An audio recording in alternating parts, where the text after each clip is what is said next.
So I love it for that. It's a really nice instrument. As a standalone tool, it lacks, I think, the structure and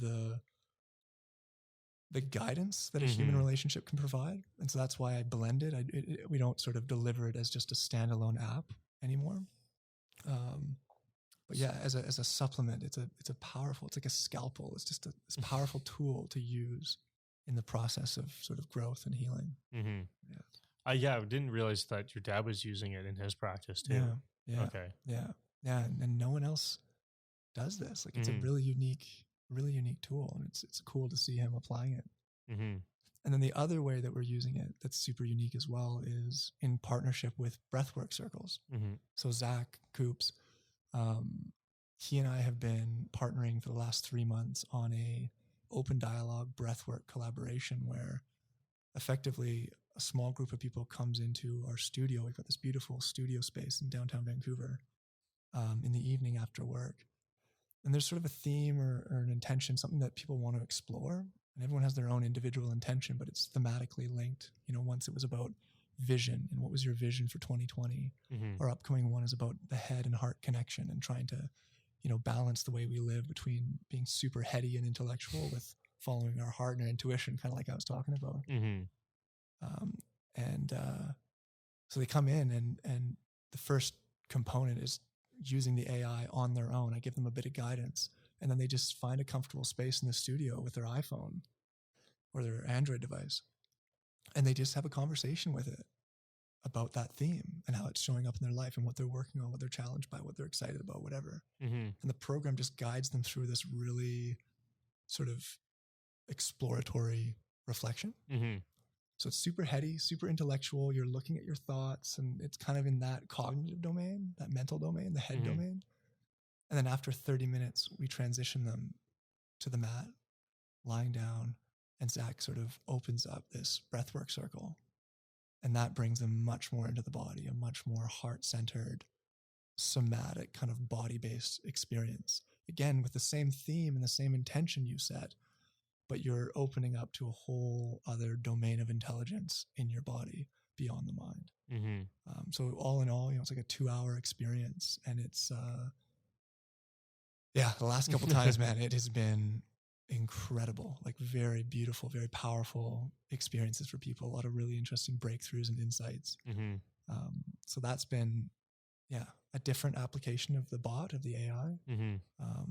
But I feel like it's the perfect complement because the limitations, I think, of the AI really are in that realm of like being overly cognitive and missing out on all this insight that we can garner from our bodies. So I love partnering it together. Yeah, I think that's a really good match. I should come try one. Yeah. I think you'd love it. Yeah, because you know Zach, and you've done some breath work in the past, so it'd be interesting. And we've done our work together, so you've kind of had the two angles separately. It would be interesting to get your feedback and see what you experience with them combined. Yeah, because I have used the open dialogue, but it was way back when I very early messaged stage. about the testing period. It was probably, it would have been early last year. Yeah, February or March of last year.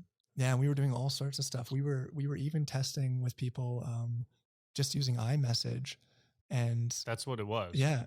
I was texting you pretending it was the AI. And you were inputting I was entering it into the AI manually, seeing what it was responding.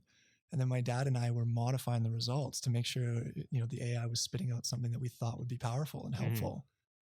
And that gave us a lot of evidence that as a standalone tool, it just wasn't enough. People were still getting stuck. They still needed that human support. And so that was the real breakthrough in the testing when I realized even with two humans on the other end modifying the results, one of them a 40-year-old veteran in psychotherapy, and people are still giving us NPS, you know, feedback scores on the experience, saying, you know, I wouldn't buy it. I wouldn't stick with it.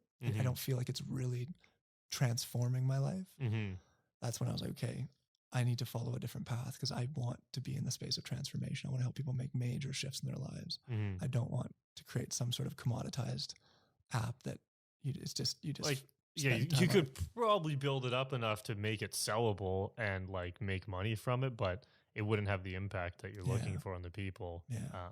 And I want to be part of that impact. I want to be in the room when it happens. You know, I love when we get to those points where there's some sort of insight. That's sort of that's a big part of why I do it. So yeah, so grateful for testers like you, people that gave us that feedback and for that experience, because it really sort of shifted us in this direction of focusing on the human-led component and using this just as a tool to support that when it's right for the client. Yeah, I mean, even are you guys thinking about maybe selling it to other therapists or people who want to use it? Or are you just going to can anyone publicly use it? Or is it not like it's not sort of open okay completely. Yeah. What I have been doing for some people that are really interested, that are just like, hey, I don't feel comfortable at all doing human work, like talking with someone, but I do want to use the app because it's private, it's totally anonymous, it's all encrypted. For people that do reach out with that request, we've got onboarding videos and we send them materials and we let them use it for free right now on their own. So we do make that, it's not an exception, but we do that when there's a request. We're just not publicly promoting it as this open source free tool right now. Again, because that's just not the kind of the focus of my work. No. But I think in the future, it definitely, could become more widely used. Again, some of my clients are much more focused on that. I have people that I just see once a month for an hour, and they spend the majority of their time doing their own work using the app. And then we just spend a brief session together, just kind of integrating everything they've learned. So I could see that side of open dialogue growing in the future and investing more in the technology, and almost having these two streams, the much more intensive one-on-one work, on-demand access to coaching, multiple deep sessions a month, and then a group of people that's just sort of, more self-directed and just using the app, and then having a brief check-in with a coach. Okay. So that's a bit of a vision, to be honest, for the future is having those two streams more clearly carved out, and ideally growing a team of coaches as well. So the folks that are using the app have this sort of menu of people they can work with maybe different specialties, different experience. Yeah, the app could almost suggest people could be coached almost through the app, also still using the AI. Yeah. So there's a lot of potential. Yeah. And kind of like you, it's like, we're not sure where this is all going, but there's definitely a solid intention to bring this conversation to the surface, help normalize it, give people tools, things they can try, and encourage them just to keep exploring, stay curious. I end all my emails with that, like, stay curious. Like, I think that if we're willing to stay curious, keep exploring, stay open-minded, that will serve us, on this growth path, especially when things get challenging.